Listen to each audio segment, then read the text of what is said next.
High in the snow-draped peaks of Montana's backcountry, where the trees whisper ancient secrets and only the toughest survive, something unusual happened. Something so rare it would change the forest forever. The storm had rolled in fast, swirling and vicious, blanketing the wild in a thick, ghostly snow. Most animals had found shelter. Most, but not all. A faint cry cut through the wind. It wasn't the howl of a wolf or the call of a bird. It was softer, weaker, more like a whimper, desperate and fading. Had you been walking in that moment, you might have missed it.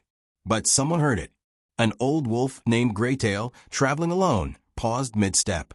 He had roamed these forests for over a decade, outliving his pack and rivals alike. His muzzle had turned silver, his joints ached in the cold, and he had grown used to silence. But that cry, something about it tugged at him. It wasn't just prey. It was pain, fear, and it wouldn't stop. Graytail's yellow eyes narrowed, and he turned toward the sound. Beneath a fallen pine, tucked in tight as if trying to disappear, was a grizzly bear cub. No more than 6 months old, the cub lay shivering in the snow, its tiny chest rising and falling with effort. Its fur was matted, its paws scraped raw, and its eyes barely open. Alone, injured, dying, Graytail crept closer, his paws making barely a sound in the fresh powder. His instincts told him to move on. He had no reason to help. In fact, this cub was a future threat. Grizzlies grew fast and strong. Nature didn't usually allow friendships between apex predators. But Graytail didn't see a rival. He saw life slipping away. For a moment, time stood still in the heart of the storm. The wolf and the cub stared at one another. There was no growl, no bark, no threat. Just a quiet understanding that neither of them should be here. But somehow, they were. Then something incredible happened. Graytail didn't turn away. Instead, he lowered his body slowly, inch by inch, and curled around the cub. His thick fur pressed against the little bear's side, sharing warmth. He lay still, shielding it from the biting wind. The cub let out a weak sigh, and, for the first time in hours, closed its eyes. The storm raged around them, but inside that small cocoon of fur and frost, a bond was forming. One that would defy the rules of the wild. And this was just the beginning. In the wild, there are rules. Wolves and bears are not friends. They compete for food, territory, and dominance. When a wolf crosses paths with a bear cub, instinct typically takes over. But the forest had never seen a wolf quite like Graytail. When the sun finally rose after the long storm, the sky glowed a soft orange, casting gentle light across the snow-covered pines. Graytail stirred beneath the fallen log where he had taken shelter with the cub. The little bear, still weak but breathing easier, was nestled against his side, tiny paws resting in the wolf's thick fur. Something had shifted in the night. Graytail didn't just protect the cub from a cold. He had made a choice. One that would go against every natural instinct etched into his wild soul. But maybe, just maybe, instincts could be rewritten when something deeper took hold. The cub blinked up at him, eyes hazy but curious. It gave a faint huff, tried to stand on trembling legs. It wobbled and fell back into the snow with a soft plop. Graytail simply watched, eyes alert but calm, like a parent letting a child learn. He wasn't going anywhere. The old wolf rose slowly, stretching his aching legs. He trotted off into the woods for a short while and returned with something small in his jaws, a frozen rabbit, half buried beneath the snow. He dropped it beside the cub and sat. The cub sniffed, then looked at him. And in that moment, predator and prey ceased to matter. It was survival together. Graytail tore off small bites of meat, nudging them toward the cub. The bear ate slowly, awkwardly, but hungrily. It wasn't much, but it was enough. From that day on, Graytail didn't leave the cub's side. He led it through the forest, teaching it where to step, what to avoid. He shared food, warmth, and protection. And though the cub still stumbled often, it followed Graytail like a shadow, never straying too far. The old wolf had found something to live for, and perhaps the cub had too. The forest began to take notice.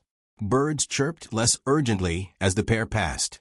Deer paused their grazing, heads tilted in disbelief.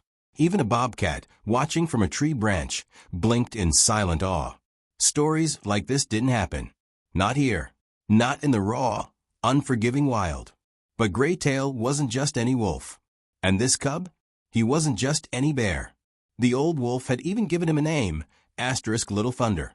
The name came from the deep, rumbling sound the cub made in his chest when trying to growl or play. It was soft now, but Graytail knew that rumble would one day shake the mountains. Still, for now, Little Thunder was just learning, and Graytail was guiding him, one paw print at a time. In the days that followed the storm, something beautiful took root beneath the towering pines and ancient cedars, something no creature of the forest had ever quite seen before. An old wolf and a baby bear traveling together. To most, it didn't make sense. Wolves didn't nurture. Bears didn't follow. But there they were, Graytail and Little Thunder, moving through the wilderness like father and son. Or perhaps like old soul and new spark. Little Thunder was still shaky on his feet. His limbs were growing fast, but his body hadn't caught up. He would trip on snowdrifts, tumble over roots, or get startled by squirrels. But every time, Graytail was there, watching, guiding, patient. The wolf didn't teach with growls or commands. He led by example. He showed Little Thunder where to dig for frozen roots, how to find water beneath the snow, and which scents meant safety, and which ones meant run. If they heard a cougar's cry echo through the ravine, Graytail would go still, ears up, nose twitching. Little Thunder would mimic him, his wide eyes locked on his protector, learning the unspoken language of survival. And each day, the cub grew stronger. He gained weight. His fur thickened. His eyes brightened. And that soft rumble in his chest, the one Graytail called his thunder, began to deepen. But something else was growing, too. Trust. It showed in the way Little Thunder curled beside Graytail at night without hesitation. In the way he would bat at the old wolf's tail playfully, only to run behind a log when Graytail gave a half-hearted growl. It was the kind of bond not formed by blood, but by something deeper. Shared hardship. Shared healing. The forest, still skeptical, began to accept them. Squirrels no longer scattered at their approach. Deer paused instead of fleeing. Even a lone blackbird began following them from tree to tree, as if it too was curious about this strange pair rewriting the rules of nature. They weren't just surviving, they were thriving. One evening, as the sun dipped low and turned the snow a warm orange, Graytail climbed a ridge he had once shared with his long-lost pack. It overlooked the valley, vast and endless. He used to come here to remember. But now he came to pass something on. Little Thunder scrambled up behind him, tumbling a bit on the slope, but catching himself.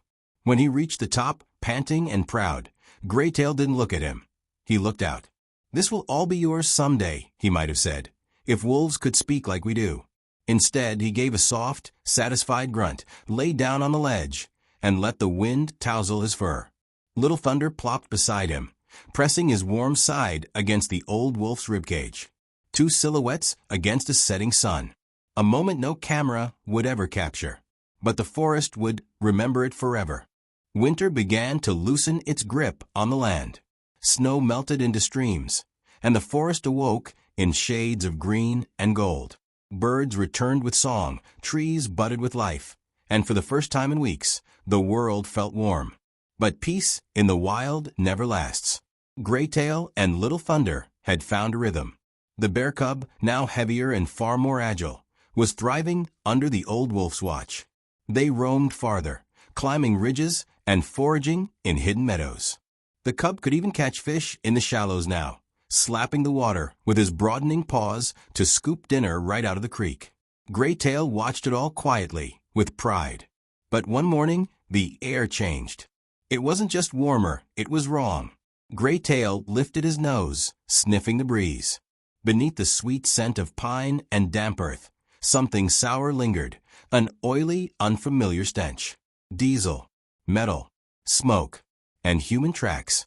He had smelled this before.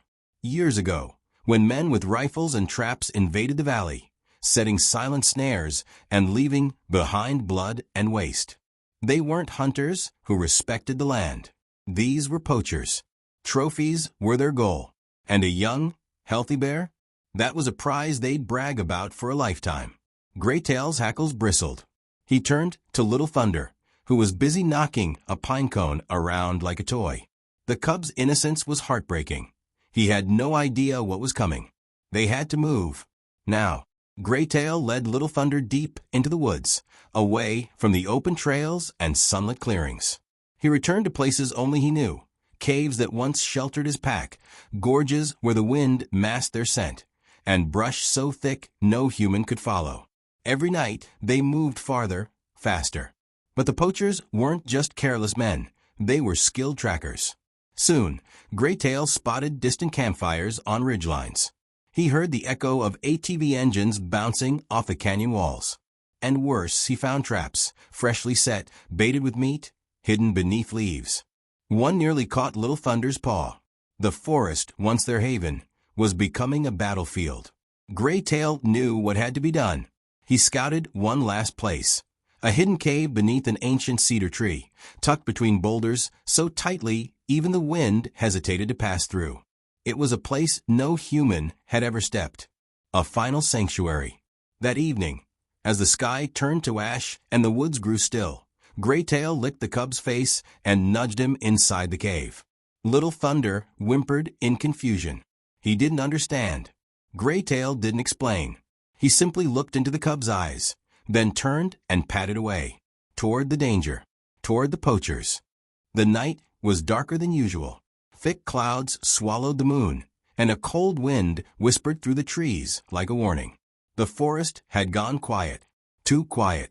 Even the owls had stopped calling. Graytail moved like a shadow between trees, his silver coat blending with the mist. Every paw step was deliberate, every breath measured. The scent of diesel and sweat was stronger now, close. Too close to the place where Little Thunder waited. The old wolf had led poachers away from his cub before, but this time they were closing in. Traps marked their trail. Bootprints cut through the moss. They were circling. He had to act fast. Graytail darted through the underbrush, crossing into a clearing that smelled of blood and oil. There, beneath a twisted pine, stood a camp. Lanterns glowed. A pickup truck idled quietly, its lights off. Men sat around a fire, rifles leaning on their knees, laughing low and mean. The laughter stopped. A growl pierced the dark. They looked up and saw him. Graytail stood at the edge of the firelight, eyes glowing like embers.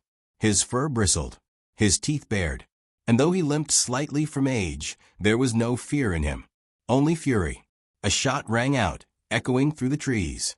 But Graytail was gone before the bullet hit the bark behind him. He zigzagged through the forest, barking once, loud and sharp, to draw them in. And they followed. 3 men, 2 rifles, 1 old wolf. The chase was brutal. Graytail's heart pounded. His legs screamed in protest. But he ran like he hadn't in years. Not for himself, but for the cub. For the life he'd found in that tiny heartbeat of fur and hope. He led them across icy creeks, up steep ridges, through thickets of bramble. He ran until the gunshots faded behind him, until the cursing men grew faint, until the only sound left was his own breath and the wind. But even wolves have limits. Graytail stumbled into a glade and collapsed beside a fallen log. His chest heaved. His body trembled. He had done it. He had led them far away. Little Thunder was safe, for now. He closed his eyes, and that's when he heard it. A rustle. Not human. Not dangerous. Familiar. A soft huff. He opened his eyes, and there he was. Little Thunder, his golden brown coat dusted in leaves and snow, had followed the scent trail back. The cub stood tall, stronger now, larger than ever before. But it wasn't the size that mattered. It was the look in his eyes. He wasn't a scared cub anymore. He was Graytail's legacy. The young bear padded over and curled beside the old wolf, pressing his warm body close. Graytail rested his head on the cub's thick shoulder. No words, no sound, just loyalty and love. Spring came like a promise fulfilled. The snow vanished from the trails, replaced by budding flowers and the chatter of life reborn. Streams rushed stronger, and sunlight filtered through a greener, softer canopy. But deep in a hidden glade, beneath the outstretched limbs of an ancient pine, two figures rested, one still, one rising. Graytail, the old wolf, never woke. He had given everything, and Little Thunder knew it. For hours after dawn, the cub lay beside him. He nudged him softly, confused, then still, then quiet. The wind whispered gently through the trees, as if offering its own farewell. Something shifted in Little Thunder that morning. He stood, larger now, taller, his shoulders broader, his paws heavier. But it was his eyes that had changed most. They no longer searched for guidance, they held it. A flicker of Graytail's calm watchfulness, his wisdom, his courage, now lived on in the bear he had raised. Little Thunder let out a low, mournful growl, a sound deeper than ever before. It echoed across the valley, through stone and root and river. The forest heard. Birds stopped singing. Deer paused mid-step. Even the wind stood still.